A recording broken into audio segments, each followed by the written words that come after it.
ستاره ها هم زندگی بخش و هم نابود کننده. این غول‌های آتشی به دلیل نوری که از خودشون منتشر میکنن در کیهان راحت‌تر از سیاره ها پیدا میشن و بزرگترین ستاره کشف شده تا الان یووای اسکوتی نام داره که در صورت فلکی سپر قرار داره. فاصله این غول تا زمین 9500 سال نوریه و شعاع این ستاره 1807 برابر خورشید ماست. آیا بزرگتر از این ستاره هم وجود داره در کیهان؟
بله، استیفنس 2 ممیز 18 یا S2 ممیز 18، یک ستاره ابرقول سرخ یا فراغول که در صورت فلکی سپر قرار داره و همچنین بزرگترین ستاره کشف شده تا الانه. این ستاره در نزدیکی خوشه باز استیفنس 2 قرار داره که در فاصله 5 ممیز 8 کیلوپارسیک یا به اختصار 19 میلیون سال نوری از زمین در بازوی سپره قونترس قرار داره. این ستاره یکی از بزرگترین ستاره‌های شناخته شده و یکی از درخشانترین ابرقول‌های سرخ راه شیریه.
شعاع استیفنسون حجمی تقریباً 10 میلیارد برابر خورشیده و با در نظر گرفتن این تخمین درست حدود 9 ساعت طول میکشه تا دور سطح اون رو با سرعت نور طی کنیم، در حالی که برای خورشید 4 ممیز 5 ثانیه طول میکشه.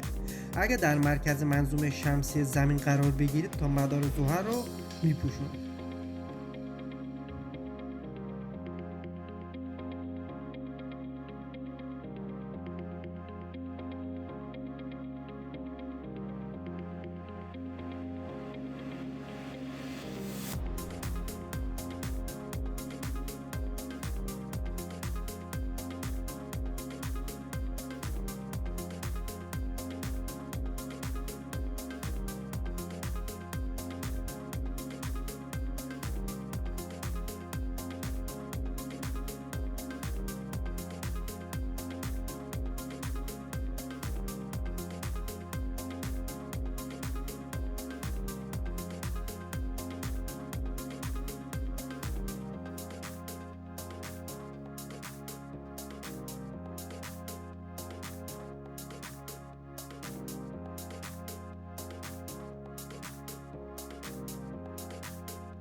استیفنسون 2 ممیز 18 ویژگی‌های یک ابرقول سرخ بسیار درخشان با نوع طیف M6 رو نشون میده که برای یک ستاره ابرقول غیر معموله و همین امری که اونو به یکی از افراطی ترین ستاره های کهکشان راه شیری تبدیل میکنه.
استیفنسون 2.18 به عنوان یک ابرقول سرخ طبقه بندی میشه.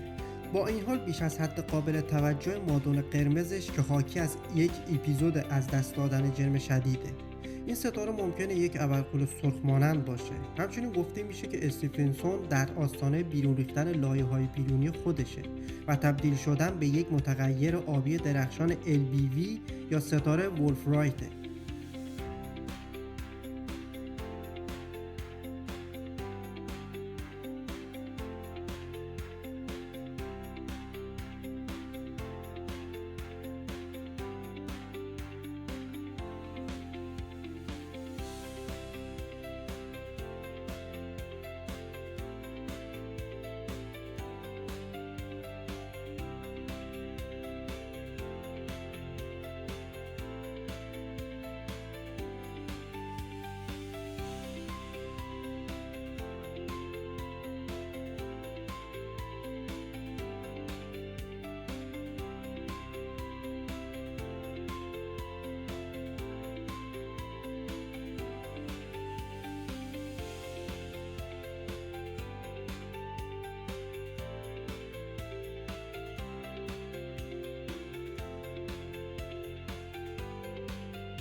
اگه به آسمون شب نگاه کنیم اونو پر از ستاره میبینیم، اما تنها کسر بسیار کوچیکی از ستاره ها با چشم غیر مسلح قابل دیدن هستند.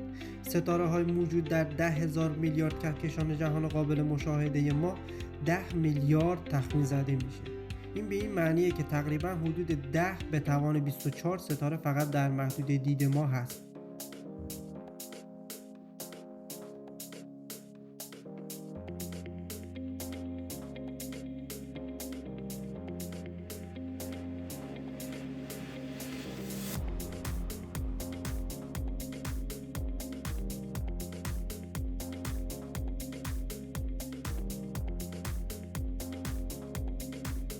استیفنسون 2.18 به عنوان یکی از پرنورترین ستاره‌های غول سرخ شناخته میشه. نمای سطح اون 3200 درجه کلوینه، حدود 44 میلیارد برابر پرنورتر از خورشید ما.